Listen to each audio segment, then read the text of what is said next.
You ask Tiger to solve. This deals with linear equations with one unknown. The final result is v equals -7. Let's solve it step by step. Group all v terms on the left side of the equation. Add 3v to both sides. Group like terms. Simplify the arithmetic. Group like terms. Simplify the arithmetic. Group all constants on the right side of the equation. Add 4 to both sides. Simplify the arithmetic.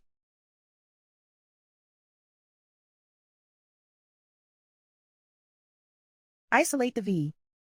Divide both sides by -2. Cancel out the negatives. Simplify the fraction.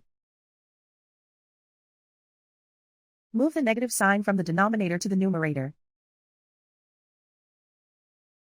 Find the greatest common factor of the numerator and denominator. Factor out and cancel the greatest common factor. And so the final result is v equals -7.